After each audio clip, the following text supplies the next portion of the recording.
샬롬. 유 선생의 구속사 천국열차, 유도순 목사님의 신구약 성경 파노라마를 낭독하는 시간입니다. 지금은 호세야서 파노라마 서론입니다. 요약 파노라마. 호세아 선지자는 북쪽 이스라엘이 아수르에 의해서 패망하기 직전에 하나님께서 마지막으로 회개할 기회를 주기 위해서 세우신 선지자입니다. 호세아 선지자를 가리켜 영시의 선지자, 상한 마음의 선지자라 부르고 있는데, 이는 예레미야가 유다의 멸망을 목격해야만 했듯이 호세아도 이스라엘의 멸망을 직접 목격해야만 했기 때문입니다. 그들의 눈에 눈물이 고여 있듯이 호세아서를 읽노라면 곳곳에 하나님의 사랑의 눈물이 촉촉히 젖어 있음을 발견하게 됩니다. 저들의 반역으로 인하여 심판을 선고하시는 마당에 어쩌면 이다지도 하나님의 사랑이 불붙듯 하고 있을까 상상을 초월하게 합니다. 음부가 된 이스라엘. 호세아서는 크게 세 부분으로 나누어집니다. 첫 부분인 1장에서 3장까지는 이스라엘이 자기 남편을 버리고 다른 정부를 따라간 음부로 묘사되어 있습니다. 둘째 부분인 4장에서 10장까지에서는 그들이 어찌하여 심판을 받아 마땅한가를 말씀하는 내용입니다. 그런데 마지막 부분인 11장에서 14장까지에서는 그들에게 회복의 소망을 말씀하고 있습니다. 그러므로 호세아서의 중심 주제 중 하나가 하나님과 교회와의 관계를 남편과 아내와의 사랑의 관계에 비유하면서 죄 중에 가장 치명적인 죄는 하나님의 사랑에 대한 배신임을 말씀해주고 있습니다. 6장 7절에서 저희는 아담처럼 언약을 어기고 거기서 내게 패역을 행하였느니라고 말씀하고 있는데, 아담의 죄는 사람과의 관계에서 빚어진 어떤 윤리적인 죄가 아니라 하나님의 사랑에 대한 배신 행위였던 것입니다. 여호와께서 호세아에게 이르시되 너는 가서 음란한 아내를 취하여 음란한 자식을 낳으라 명하십니다. 1장 2절. 선지자가 정결한 처녀가 아니라 음란한 여인을 아내로 맞이한다는 것은 합당하지 못한 일입니다. 그런데 왜 그렇게 명하시는 것일까요? 음란한 아내로 인하여 마음이 괴롭고 아파본 남편의 심정이라야 지금 직면하고 있는 상황인 음란한 백성으로 인하여 애타하시는 하나님의 심정을 바로 알고 피를 토하듯 진정한 대언자가 될 것이기 때문이었을 것입니다. 그래서 그렇게 명하시는 이유를 이 나라가 여호와를 떠나 크게 행음함이니라 하고 1장 2절 하반절 설명해 주고 있습니다. 그러므로 호세아서에는 음란, 음행, 행음, 간음, 음부, 창기라는 말이 수십 번 나옵니다. 이것은 사시고 참되신 하나님을 버리고 우상을 숭배하는 것을 가리키는 말씀입니다. 만군의 하나님 여호와의 아내가 음부가 된 이 마당에 그의 종 호세아가 하나님의 아픔을 자신의 아픔으로 삼기 위해서 음부와 결혼해야 함은 시대적인 비극이 아닐 수가 없습니다. 금송아지 토대 위에 세워진 이스라엘. 통일왕국이 분열왕국이 되었을 때 북쪽 이스라엘에는 예배드릴 성전이 없었습니다. 그래서 여로보암은 백성들이 예배드리러 예루살렘으로 가는 것을 막기 위해서 이에 계획하고 두 금송아지를 만들고 무리에게 말하기를 너희가 다시는 예루살렘에 올라갈 것이 없도다. 이스라엘아, 이는 너희를 애굽 땅에서 인도하여 올린 너희 신이라 하고 하나는 베델에 두고 하나는 단에 둔지라 하고 열왕기상 12장 28절에서 29절 기록되어 있습니다. 이처럼 북왕국은 우상 숭배의 토대 위에 세워진 나라였던 것입니다. 베델이란 하나님의 집이란 뜻입니다. 그런데 그곳에다가 금송아지를 둔 것입니다. 그래서 호세아서는 베델이라 하지 않고 벳아웬 4장 15절, 5장 8절, 10장 5절, 즉 사악한 집이라고 부르고 있는 것입니다. 하나님을 배신하고 금송아지를 섬기기 시작한 그들은 자연스럽게 바알과 아스다롯이라는 이방신들인 우상을 숭배하기가 이르렀고, 정치적으로는 하나님 중심에서 두리번거리는 어리석은 비둘기같이 애굽을 의지하는 자와 아수르를 의지하는 자로 7장 11절 양분되어 있었습니다. 이 두 가지 죄, 즉 우상 숭배와 하나님보다 이방을 의지하는 것을 간음, 행음, 음란 등으로 표현하고 있습니다.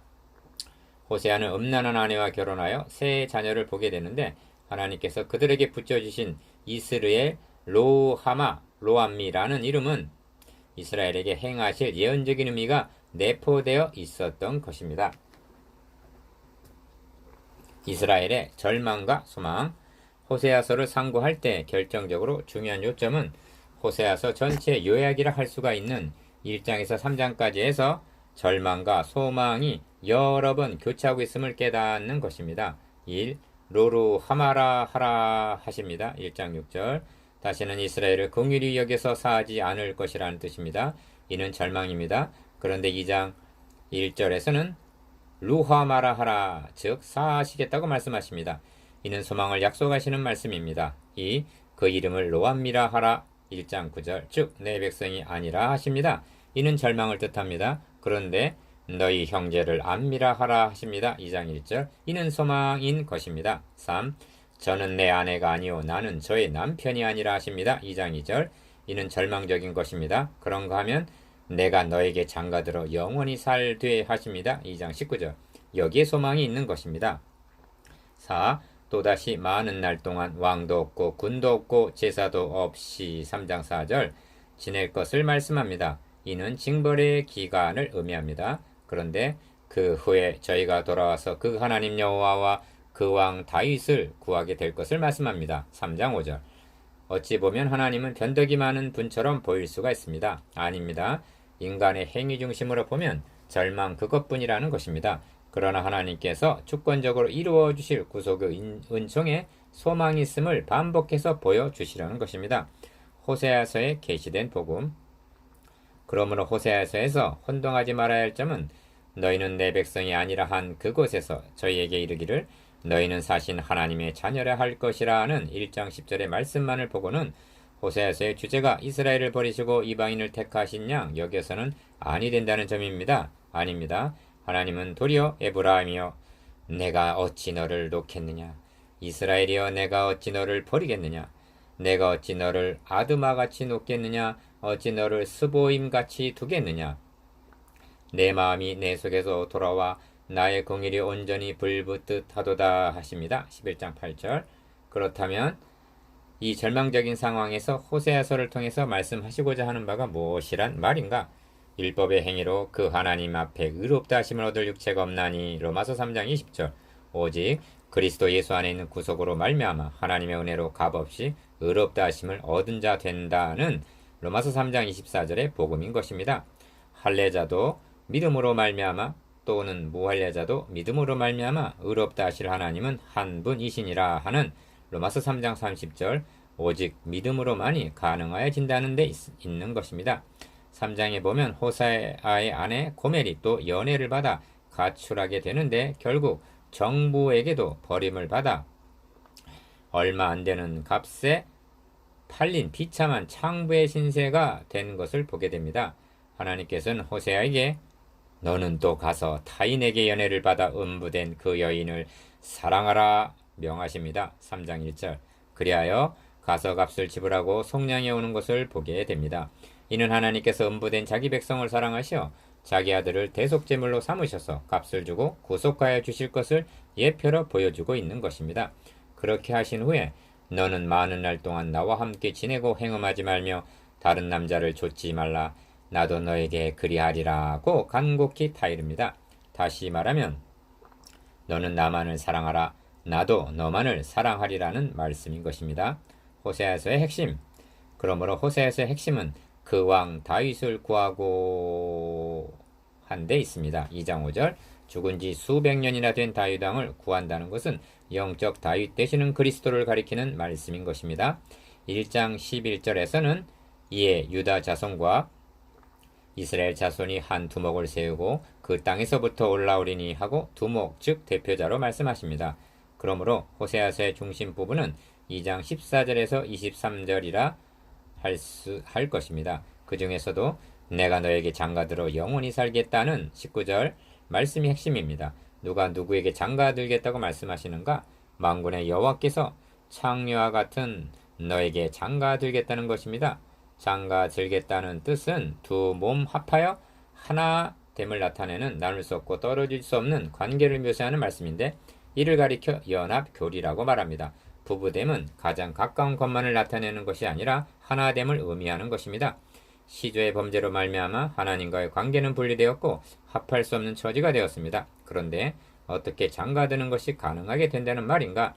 하나님께서 자기 아들을 화목제물로 내어주심으로만이 가능하여지는 것입니다. 이것이 의와 공변됨과 은총과 공의력이므로 너에게 장가 들리라는 말씀 속에 함의되어 있습니다. 이는 죄인된 인간이 들을 수 있는 지고지선의 말씀인 것입니다. 이 이상은 없습니다.